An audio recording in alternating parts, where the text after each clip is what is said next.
All right, hello, my name is Regan Pafal. I'll be the instructor for this little webinar today. I'm a graphic design and art instructor over at Iowa Western and a practicing local artist here in the Omaha Council Bluffs area. So before we even get into Photoshop, I want to talk about a couple of tools that can be really useful for drawing in Photoshop. So most of us are used to our mice, little laser powered dudes that can do whatever we need. There's two other tools that can be very useful for drawing in Photoshop. I'll be using the more primitive of the two today, which is my very old Wacom Bamboo tablet. And then if you look at the screen, let me turn on the screen share. Let's see, where is it? Adobe Bridge, share. Another very common version of this is a tablet, which basically has everything that mine has, except it has a screen where you can see what you're drawing. So in my case, I'll just be able to draw on this and it'll show up on my screen. And there's another version of it like this where you can draw directly onto it and control everything. So like this is like an older primitive one, but you get the basic idea. And so more than just kind of the naturalistic being able to hold your pen like this rather than having to hold a mouse, something else that's very powerful about these devices for drawing and painting in Photoshop is that it allows you to control whatever you want based on pen pressure. So like very commonly people will use that to control how quickly tone is being put down from their pen or the size of their pen while they're working in Photoshop. And so even before we get into Photoshop, there's another program I want to mention, which is the one that we are in right now, which is called Adobe Bridge. So as you are producing files in Photoshop, you're going to want to be able to browse and see them without having to necessarily convert them to a more friendly format for Windows and Apple. So this is a program called Bridge, and it's for organizing, viewing, sorting, and labeling images in Adobe's systems. Like you can read any of the Adobe files and display them correctly, which is very useful and can be very powerful. Besides just displaying and organizing, and I bring this up every time, is that this program allows you to put in copyright data into your drawings. Like here I have a reference photograph that I took that we'll be looking at today. And it already has, if we look down here in the bottom left, it has my website built into it. So people know who made this image. And Google now will display this information underneath Google image search results. So when I post my stuff on the internet and it shows up in Google and somebody's like, I want to use this, they can figure out who made it pretty quickly and easily. The other thing is that other artists and graphic designers that know how to view this data, which is called ICSIF data, will come over and take a look and be like, oh, here it is. It was made by whatever, and I can go contact them to see if I want to use it. And it's very, very easy to add information into it. So it's like, here we have our IPTC core, and under creator, I can just type in my name, and now it's embedded within the file. So again, metadata is very powerful. Always consider using it as part of your professional practice in Photoshop and Illustrator and any sort of Adobe program. So let's actually take a look at Adobe Photoshop. So let's switch over to Photoshop and we'll take a peek. Now, my assumption is that a lot of you will already know a little bit about Photoshop, like how to get around it and how to kind of what layers are and things like that. And we're going to look at particular aspects of it just for drawing and painting rather than photo editing. If there's anything that I am jumping over or I'm assuming that you're confused about, please feel free to ask questions as we go. I've got the chat window open up and just put them right in there. It's like, what do you mean by workspace, or what do you mean by color space, or something like that? Go ahead and post that question in there and I can elaborate as we go. So when you open up Photoshop, usually what you're doing is you're opening up a pre-existing raster image or an image made up of a set number of pixels. In our case, we're actually going to create a new file from scratch. So we can come over and click on Create New. We can go up to File New, or for the hotkey, we can hit Control on Windows or Command on Apple. And that's going to be true for any of these hotkeys. Whenever I say Command or Control, Control is for Windows, Command is for Apple. So Command N for New. We get the New Document dialog. Any that you've used recently will appear. Any that you save will show up. And then you have a couple of presets made for just general use. And so like you can come down to art and illustration, just pick one of these. Like poster would work out very well for you if you're somewhat intimidated by the details over here. For the details over here, I'm going to go ahead and enter in workshop demo, because that's what this file is going to be called. And this is just a way of pre-entering that. And then I have my size and width, so I can decide my format. And I can also decide my units, although this isn't a final decision on my units. If I change my mind later, it's very quick and easy to change this. And then my orientation, and then whether or not I'm going to have artboards or not. Go ahead and do artboards if you're going to have multiple images within one file, which is a little unusual in Photoshop. But otherwise, don't use artboards. Just keep it as a single canvas. Now, something that is going to be very important to decide isn't necessarily the size up here, but really is the resolution. So resolution is how many pixels there are in 1 square inch. We call it PPI. When you're on the internet, sometimes you'll see people describe this as DPI, which is incorrect. That's dots per inch. But they get used interchangeably erroneously. And what you want is, if you're going to be printing it, you're going to want whatever size it is. So 18 by 24 in this case at 300 PPI. If it's at a lower pixel density than that, at the same size, 18 by 24 inches, you'll start noticing the appearance of pixels in your image in the print, even if you don't notice them on the computer. And going above 300 PPI doesn't really gain you much of anything other than just a larger file size. So 300 is a really good rule of thumb. So pick your final, what you want your final output size to be, and put in 300.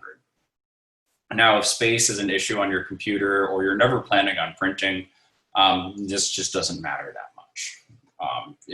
Like, unless you get really small, it's just not going to have that big of an effect on a computer screen, because computer screens are much, they display information differently. Color mode. So when you go into Photoshop, you've got multiple color modes. The one that you'll mostly be using is RGB color. And RGB color is the color space of your eyeballs, believe it or not. And it's also the color space that all digital outputs, except for a few weirdos, are going to output in. So they're made up of red, green, and blue pixels. And so you want to work in this color space because it's the color space that your computer is in. And then when you print later, as long as you're making a fine art print, you can set up RGB to be fairly similar to the color space, or what colors can be made in your print. Now, these other ones, they're fairly straightforward. Bitmaps we don't use very often anymore. Grayscale is a grayscale image. There's no color information. CMYK, cyan, magenta, yellow, key. This is for people who are going to be doing mass market printing. So let's say I was making a textbook, I would do it in CMYK, which is a smaller color space than RGB. I would do it in CMYK so I could see what colors were available to me. And then lab color space is kind of like all color spaces contained within this giant color space, and it changes how colors are interpreted a little bit. So unless you're really comfortable with different color modes, I would steer clear of lab for now. I would just use RGB. Bit depth, this is the graduation of tones, like how many steps there are between each color. So like, you can produce a very wide range of colors, and the bit depth is going to be the number of steps between each color. So if you want to avoid posterization or the appearance of pixel lines, even at this high of a resolution, higher bit depth is going to be important. For slower computers or computers that have less storage, 8-bit is kind of where you're stuck in. If you've got a powerful enough computer, 16-bit is ideal for doing a lot of artwork in. And then I would dodge 32-bit for now, just because you just won't see any difference. And then a lot of tools don't work in 32-bit. So 16-bit is great if you're going to be printing and you need a lot of color room. If you're not going to be printing and you're going to be only displaying on a computer, 8-bit is fine. Color profile, so this is that same kind of idea. Are you going to be printing it, or are you going to be only digitally displaying it? And very easy. If it's going to be digital display, just do it in sRGB. It's a smaller color space, but it's a color space that plays nice with just about every digital display out there. And when I say plays nice, I mean like it can be displayed properly. Like the computer is capable of, the screen is capable of producing those colors. Versus Adobe RGB, which is bigger and has deeper tones and a little bit more saturated and can be punchier. This is great for printing because it lines up with a lot of printer profiles, like what colors can actually even be made on that paper. And all these other ones are just additional color spaces that, unless you really get into this, you don't necessarily need to reference. Sometimes you'll hear people talk about Pro Photo RGB, which is a good color space for high-end photography to be done in. I would not do your painting work in Pro Photo. I would just do it in Adobe RGB. And then we don't care about pixel ratio, so you just leave that alone. All right, so then once I'm happy with all my settings, I'm going to go ahead and click Create. And we get our blank document space. Now my workspace might look a little bit different from yours right now, so let's go ahead and get them to look about the same. So up here in the top right, we have a workspace symbol, and if we click on it, we see that there's multiple different workspaces that we can choose, and I am currently in the painting workspace. And what this does is it sets up Photoshop to have a layout that's very conducive to painting. All the tools are well organized. The mixer brush is separated from the regular paintbrush and so on. And I've got all my controls over here in my panel. So it's just a quick, easy way to switch to a workspace that's going to be useful for me for painting. One other thing, I'm going to go ahead and expand this out because I've got plenty of screen real estate and I do want to have easy access to all of these things, except I really don't care about libraries. I'm going to go ahead and close that for now. All right, so here's my canvas, and you know what? I'm going to go ahead and rotate it because I want to actually do this in landscape. So I'm going to edit, image, canvas rotation, to turn it 90. All right, so I'm going to go ahead and open up my reference image, and I want to paint it. So I'm going to go to Command O or Control O to open it up. I will go to where I've got mine stored, which is, you know, deep in here, painting Photoshop, reference one. .jpg, and open it up.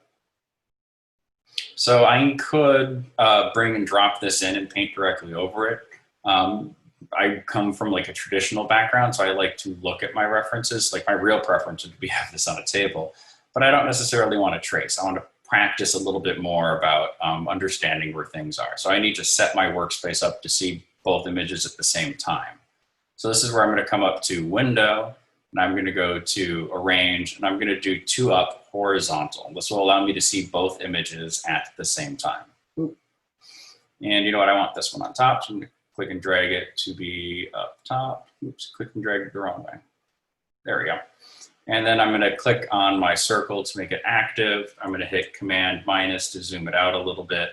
And then I'm going to adjust these window sizes to better fit what I've got going on here. And then I'm going to hit make my workshop demo active and hit Command or Control minus to fit it onto my screen, about like so.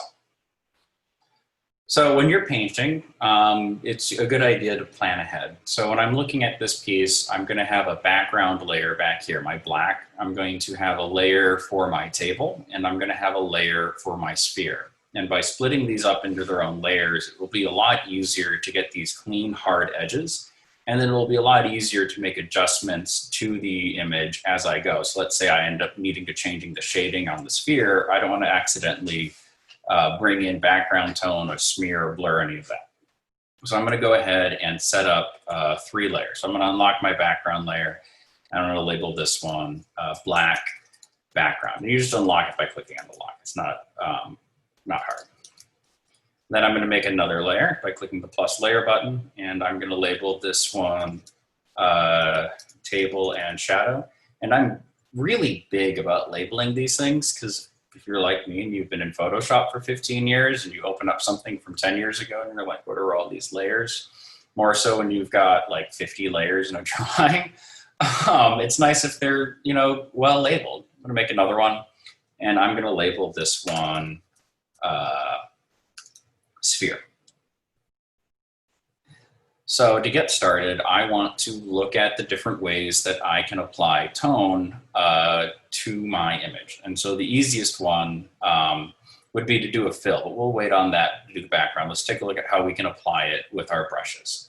So over here, we've got a bunch of different options. We've got our regular paintbrush tool, we've got our pencil tool, we've got our color replacement tool, and we've got our mixer brush tool. And the ones that we're gonna really look at today are our regular paintbrush and our mixer brush. So regular paintbrush sounds exactly like what it is. It's a way of putting color, tone, image directly onto our canvas workspace. Double check my notes to make sure I'm not skipping something to talk about. Dual windows, importing images. Yeah, okay. And so when I have my tablet going, by the way, it has two little buttons on it, and those little buttons allow me to click left and right click, which is very, very useful in order to access quick little window controls right here. So for any one of these brushes, we're going to have some basic settings and some advanced settings. And so the basic settings, you can think of them being up across here, across the top. So we can pick our paintbrush shape, which we can also pick over here, more on that in a minute. We can pick our mode. So like normal just puts tone down. And then if you're at all familiar with layer blending, we have access to do all of our layer blending directly as a brush. Usually I like to set those up as individual layers, unless I'm just going to be putting a stroke or two down, just to make it a little bit more reversible and having a little bit more control. Opacity is also fairly straightforward. That's how opaque it is. So here we have a full piece of red tone, versus if we turn down the opacity and I've switched to black, you can see that the black becomes somewhat transparent. And if we tone the opacity even further down, it becomes more transparent. Here we have pen pressure for opacity. So this is where I can control my opacity, how hard my pen is pressing. Flow kind of sets the rate that ink comes out of the brush, and that really more depends on the type of brush we're using. And then next to that, we have airbrush mode on. So does it build as we click and hold? So like you can see how it kind of builds up more while I'm holding down. So this is because airbrush is turned on. So if you wanted to be able to treat this more like an airbrush,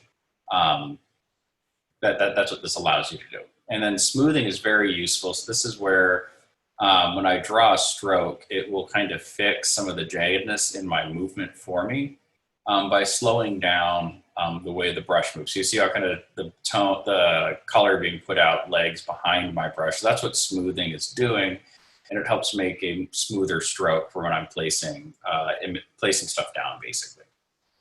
Angle we're not going to worry about, and then we have this one right here, which is for pressure sensitivity. So this is how I am controlling the size of my brush. So, you know, very low pressure on my mouse, high pressure on my tablet, and it changes the size of my image for me.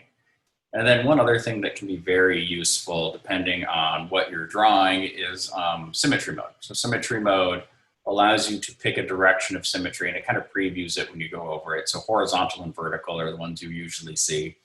And it's like if I was going to be drawing a face, symmetry mode could be very useful because it will draw it out on both sides for me. So if I need something to be perfectly symmetrical and I just want to start that way rather than having to do a clone and flip, I can turn on symmetry in order to build that right off the bat. And you can see that we've got this red line right here, which is controlling the placement of that symmetry. Anyway, I'm going to turn that off because I'm not going to be using it today. All right, let's delete all this stuff out. All right, so to get ready to place down tone, we need to understand how we even pick colors. So, you know, we have all of our swatches over here, and these days there are quite a few colors that Photoshop just has straight up built in. Here we pull out the swatches and we can take a closer look at it. And these are all just colors. It's like Photoshop is like, yeah, you'll probably use these. And they're fairly useful. Like you'll use these all the time, especially like in workshops where you need to tell people to use a certain color and you know that it's already built in there. You can make yours look like mine because it probably looks a little bit different. Yours probably looks more like this. By clicking on your context menu and picking out a different viewpoint. And I always like a large list because this is the easiest way, I think, to view and understand these colors. And then you can see that some of them are grouped together, and here's like a 10% scale I made for when I was doing another version of this tutorial in a class. So very quick and easy, you just pick it, your color becomes active. But you often need more control than just what you're gonna get from swatches. So we need to take a look at our color picker tool. So over here on the left, over in our toolbar, we have our color picker. So right above it, we've got white and black. If you click on that, it restores this to the default. And then we have the switch button, which will switch it back and forth. X on your keyboard does the same thing. It'll also flip that around for you. And basically it's foreground and background color. And foreground color is the one that we'll mostly be using with our brushes. So I'm gonna go ahead and double click on where it says foreground color, and that opens up the color picker tool. So the color picker tool is a very powerful way of deciding what color you're using. And so you can change which mode it's in by clicking on these different radio buttons, and it will put stuff in opposition to each other or as a sphere of movement. And usually the one that's the most useful to pick is HSB, so hue, saturation, and brightness. So, let's say I wanted a nice red, I can pick a red out of here. But let's say I wanted a color of the same saturation and brightness values, I can then click and drag on this slider to pick a similar color. Now notice occasionally this little triangle appears. So this triangle is warning me that whatever color I just picked doesn't exist in the color space that I've chosen. So this blue that we're looking at doesn't exist in Adobe RGB. So I would want to make sure that I would adjust these sliders until I avoided that color, either by picking a slightly different color or coming into saturation and maybe bump the saturation up or down until I get that color. Almost always down is how to get that color. More saturated generally is what's missing. Yeah, it's like it's basically nowhere in that brightness range. It just does not like that blue. And you can always just click on that triangle and it will pick what it thinks is the closest neighbor to that color for picking it out. Now, in our case, we'll be working in black and white. So I'm going to go ahead and come over to saturation, and I'll drag saturation to 0. And now I have brightness control, and I can set my brightness based on a % of 100.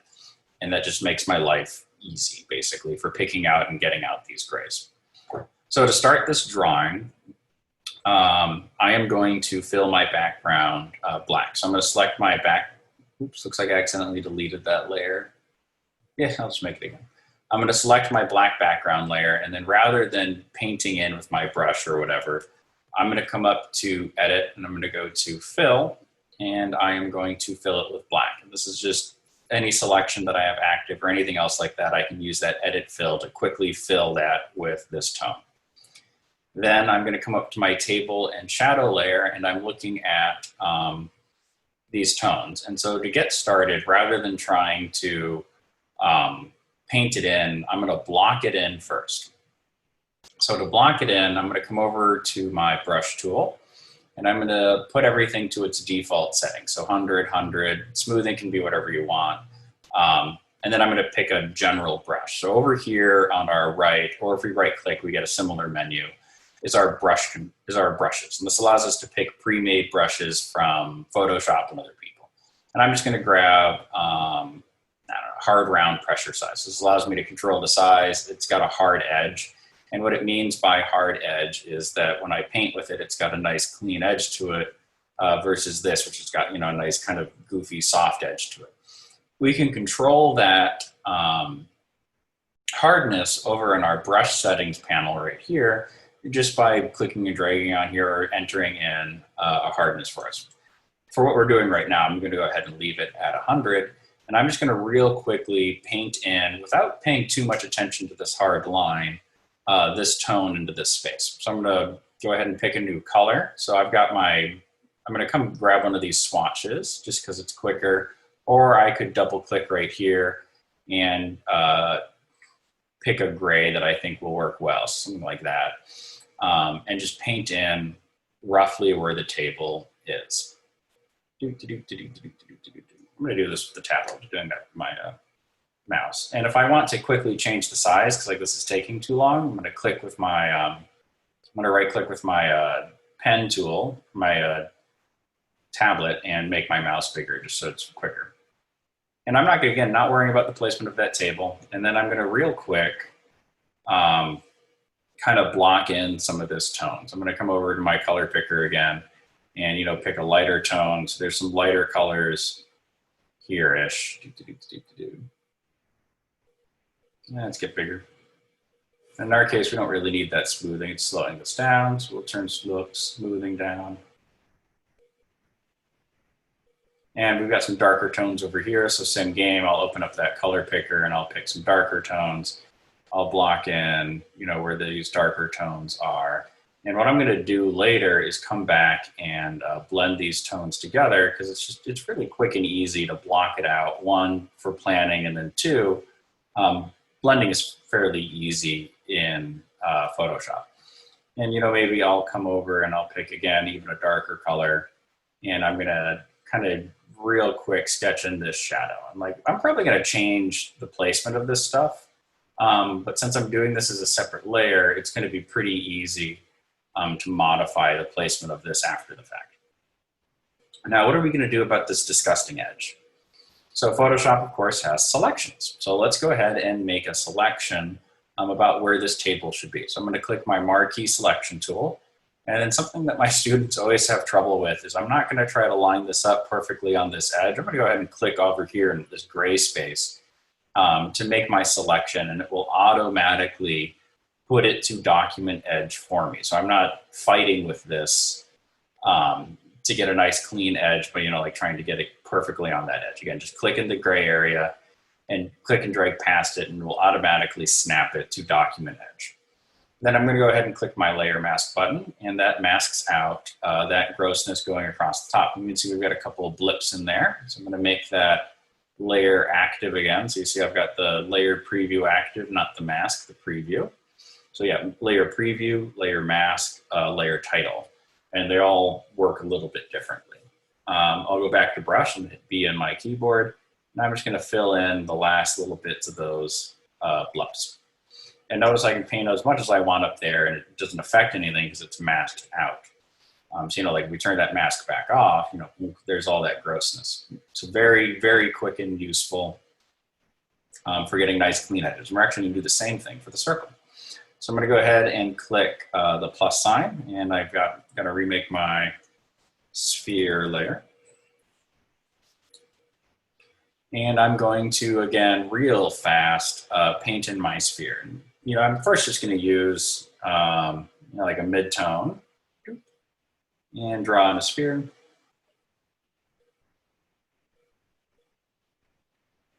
You know what, I think that's too low. And since I've done this on a separate layer, I can just move it. So I'm gonna hold down the Command or Control key, which hotkeys to the move tool basically. And I'm gonna click and drag on this layer, and I can just, move my element without having to worry about moving the rest of the stuff on my page. You notice how it's kind of jumping around? That's because I've got snap on. So I'm gonna go ahead and turn off snap. So view snap, which can be very useful, but in our case, it's making this a little bit harder than it needs to be. I'd like this to be a little bit bigger probably. And let's go ahead and turn this into a sphere that we can, an actual sphere. So where that rectangular marquee was, I'm gonna go to elliptical marquee. And again, just like with how this usually is, we get like this kind of useless from the corner thing that is not easy or fun to use. So if I hold down the Alt or Option key, depending on my operating system, it now draws from the center of where I'm clicking. And then if I, if I hold down the Shift key, it makes a perfect circle. So when I combine those two, I get a centered perfect circle. So I'm going to click in the center of where I've got my sphere, hold down the Shift and the Alt key, or Option if you're on an Apple computer, and get an attractive sphere. Then just like what I did with last time, I'm going to click on Layer Mask, and it will mask out everything else around it. I'll go back to my brush tool, B for brush. Oops, I've got the wrong color. So I'm gonna go ahead and grab my sampler right here, which allows me to sample off of something to pick up a color. Oh, I see, I was on my layer mask, silly me. Yeah, that's always the problem. And I'm going to fill in those missing edges around the sphere, and let's block in these other tones. Now, we can really cheat if we want to when blocking in tones when we've got a reference image up by just sampling off of it. it. So like I'm gonna grab my eyedropper tool and I'll be like, I want that color or this color, and you can see how it's changing my foreground color. So I can be super naughtily lazy for grabbing my tones. So when I'm painting in pretty much anything, one of my goals always is a degree of realism that, you know, is, well, a degree of realism. And so the reason why I like to use this sphere in some of my classes is because it shows light sources very well. So like we have right here a spherical highlight. The spherical highlight is a reflection from the direct light source coming in and hitting it. And then the table is a second light source, which is a reflected light source. And we can see that as this highlight right here. And then where we're missing true black tones, is true dark tones on the rest of this sphere, and even to a lesser extent this table, is our, well, not the table, in the shadow, is our reflected light, so our ambient light. And how those three play across a surface describes its shape. And that's what you really need to look at when you're painting in these things, is how is the light describing the shape, and how are the three different light sources doing that? It's like when you're outside, the sun is your direct light source, which is very warm, and then your ambient is going to be your sky, which is very cool. So that's why your shadows generally are cool and your highlights are warm when you're looking at a picture in direct sunlight. And then any reflected light would be like the grass or a pool or sand or whatever you're on, and that will fill in from underneath. Anyway, I'm going to go back to my eyedropper and pick one of these darker tones, go back to my brush and fill in a little bit more space on here. Now I could be doing this all using the mixer brush, but we're starting off simple right now. Let's keep this relatively easy. So what is the mixer brush? And well, it's in the name, it mixes. So I'm going to go ahead and come down here. It looks like a little paint thing over it. And the mixer brush introduces a lot of new ways of putting down tone. So if we come over to our brush menu and we close general brushes, we go into wet media brushes. Most of these will play nice with our mixer brush. Like if we pick Kyle's Classic Inking or Kyle's Real Oils, it will set up some defaults for us that will pick up and interface with the tone on the screen differently than the regular brush does. So like right now, you can see that this starts blending. Isn't that cool? And how it behaves is a lot like how you can set up, well, it's like a lot like how a real paintbrush will behave. So that's what all these settings are up here at the top. So we have our brush, we have our load, and so you can think of the load as when you look at a paintbrush with paint on it, what paint is on it. And you can see as I paint around on this, well, not there because I don't have a sample all on. You can see as I paint around on this, it picks up tone. If I don't want it to pick up tone, I need to click on one of these two. Or if I want to be able to run out of paint on my paintbrush, I also need to mess with these. So this first one says, reload my paint after every time I paint. So otherwise I can run out of paint and it won't reload it. This other one says I would like to clean my brush, or like, let's say you're Bob Ross, beat the devil out of it every time I pick it up. So if I want to put down clean tone every time my brush goes down, I would turn this one on.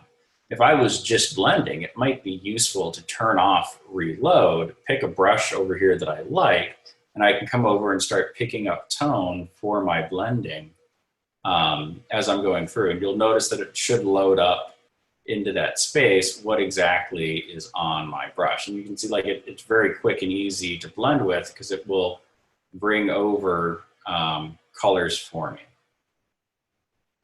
But I'm not going to blend this way. So very, very important in terms of how you're going to be able to use your stuff. Yeah, see, see it building up on there. All right, so we can pick a drop down from here that will change how the brush behaves. So we start with dry, and I'm just going to grab a red color so this is easier to see. And I'm going to turn the load down just so it's also easier to see. A dry brush will run out of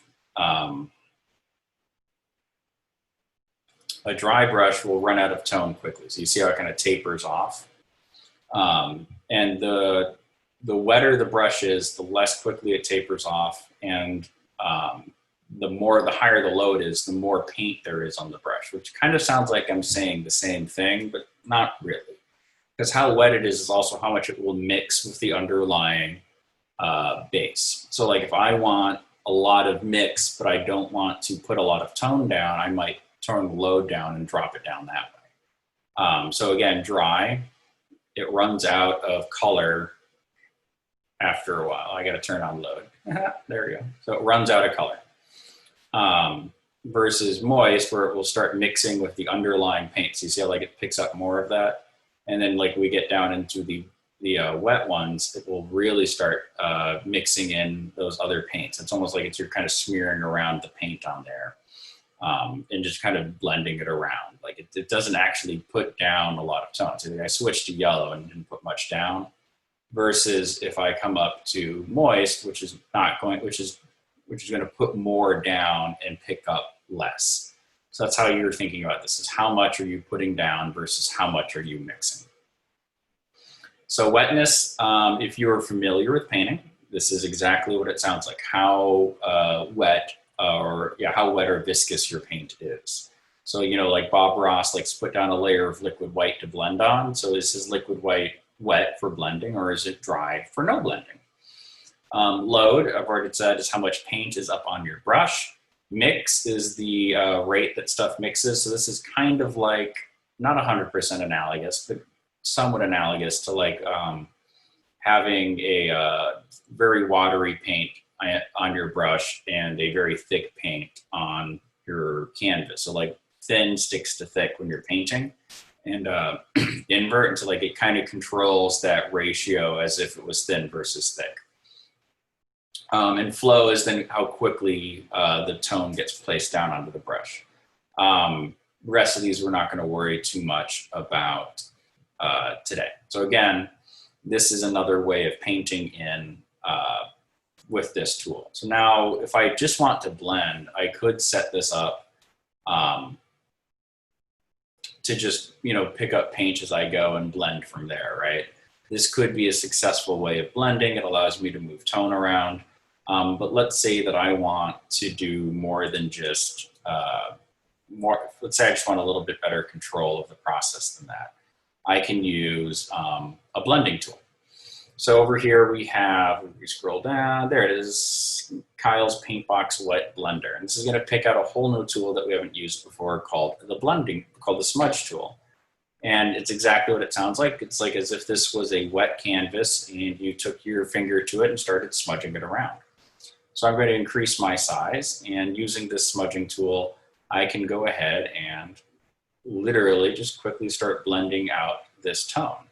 And I can bring white tone in, I can bring dark tone up. It's whatever direction and however you want to bring it in. And you can control like the strength and the severity of its blend with that quick slider to kind of control how much is getting moved around as you're doing this. And you can work, just like in real painting, you'll need to work through your painting to smooth out the whole thing. And this is just one style of painting in Photoshop or painting in general that's kind of quick and easy, I think, to learn. So that's why that's why I'm approaching it this way. When you go on YouTube, you'll find all sorts of other ways to approach painting in this program. And all of them are valid and all of them work. It's just which one creates the aesthetic that you like and which one's work style fits your needs and desires, which one feels good to you. All right, so how do we get this stuff out of Photoshop and into a format that people can enjoy when you like share on, well, so how can you share it on Facebook, message it to friends, email it to mom or whoever? You'll go up to File and we'll come down to Save.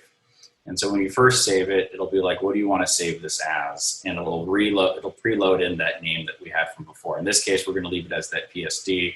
I'm going to put it on my desktop, so I'm going to delete this and I'll click Save. So I want to do my original as a saved PSD.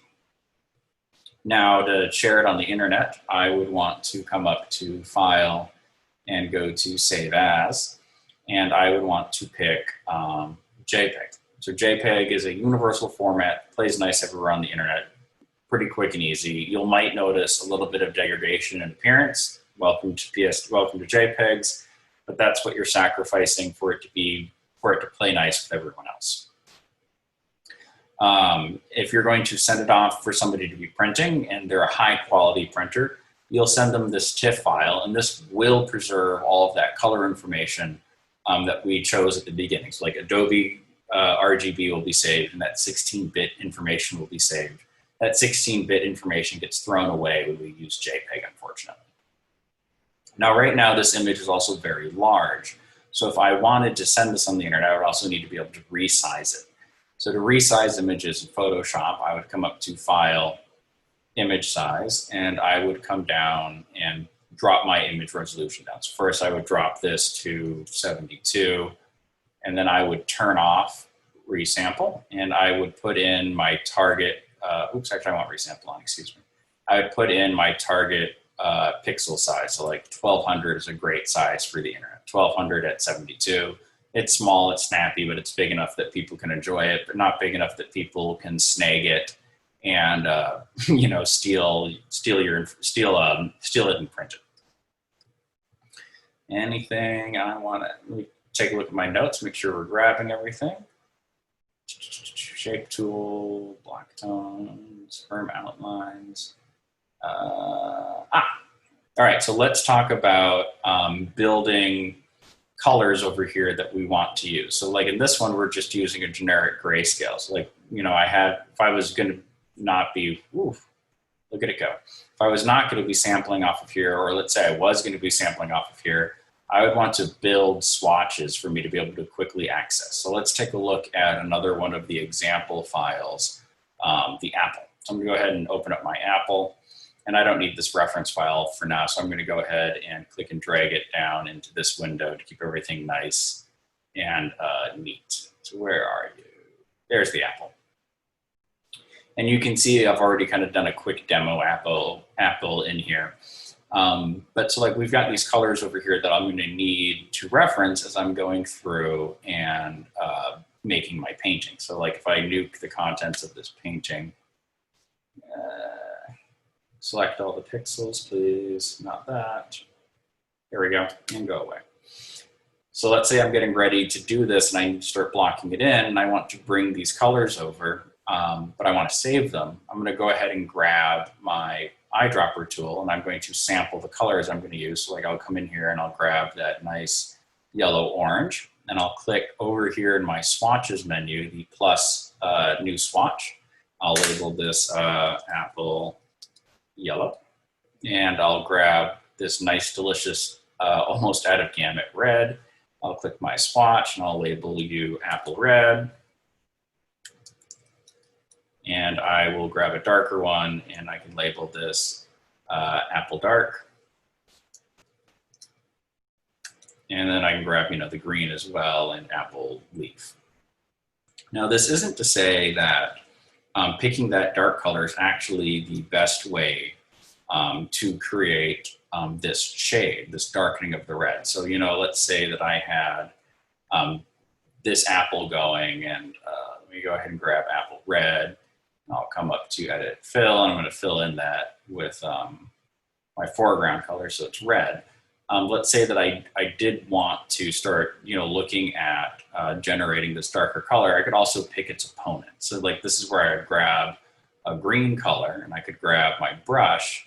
And this is where I can start using these tricks here. So I can like turn my opacity down and paint in, oops, too opaque still. And I can start painting in my opponent color, this green, in order to create my shading. That, you know, I need like 5 seconds right there. That's not that far off from that color that I need right there for this shadowy area. And all I've done is I've picked its opponent color, just like in real painting, and turned the opacity down so it's not fully affecting this area. And I've got a similar color to this apple dark that it's already looking more realistic versus, you know, grabbing this yellow tone and starting to, you know, drop it in. So I've got my opacity down still, and dropping it in with my mixer brush. So like, it's just another way of applying in these tones. So basic workflow is you put down your tone, even if you're going to be using these oil brushes that pre-mix, put in a base coat just like in Bob Ross, and then start going through and blending from there and building up your load on your paintbrush and figuring out how you want to apply that tone. And like any tricks that exist in real painting, if you're coming from that field, still exist in Photoshop. It's just how do you access those tricks, and that's where you've got to like figure it out. All right, so we've got a little bit of time left. I can just continue working on these as kind of like a demo of working. Does anyone have any questions about, see, I picked up some white there.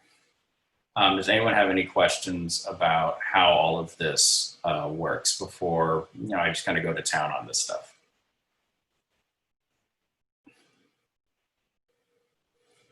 And let's go ahead and grab my brush again. Let's grab my green, tone my opacity down.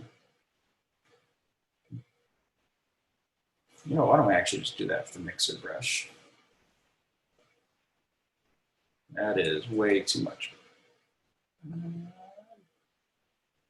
Flow and opacity are related, but not 100%. There we go. And again, so like instead of using that sampled color, I'm just using its opponent color. As basic color theory, which actually is something that's fairly irritatingly confusing about Photoshop, is if we actually go into the color picker, and let me grab a color window that's easier to show this. Let me come up to window and go to color. So something that you'll notice is that if you're used to fine art painting, there's something really strange about this color wheel. So we've all been raised on the observational paint mixer color or artist's version of a color model. And in that version, we have red is opponent to green. So like our primary colors are red, blue, and yellow. But once you get out of painting, your primary colors turn into red, green, and red, green, and blue, right? RGB, yeah, RGB. And what it is in the traditional model, cyan doesn't get used and doesn't really exist. And RGB, cyan is a very important color. So instead of having red opponent to green, red is opponent to cyan. And this makes color interface in Photoshop really, really goofy. So like you should be able to really quickly make a really easy color wheel that's from, what you learned in grade school. But because of this inclusion of cyan in here, we can't. So like normally you just be like, well, it's 360 degrees going all the way around this, right? So you just divide it by 3, you get your 3 primaries, you divide it again, you get your secondaries, and you divide it again, you get your tertiaries, but it's all messed up because of blue. And then like orange ends up being a much smaller part of your design as well, because of this inclusion of cyan. So like if you're sitting in here and looking at this and you're trying to math out your color theory, that's why it's goofy, is because we're in RGB, and red, blue, yellow doesn't translate with RGB very well. And so again, like for this one, I would just go back to Kyle's paint blender and just strength 90 is a little high. Let's go down into the 50s and just start going through and very gently blending this out. And I can even draw wee little circles on here to kind of make a new line area before going over edges more, to start smoothing it out. And like while I'm smoothing this out, I'm following the contour of the shape, and that's going to help, 1, blend it, and then 2, create the illusion of that sphericalness, that spheroid appearance to this image. So like as much as you can, follow your contour lines, cross contour lines as well. I mean, in this case, it's not quite, but you get the idea. We'll follow the shape of this thing in order to help accentuate the shape.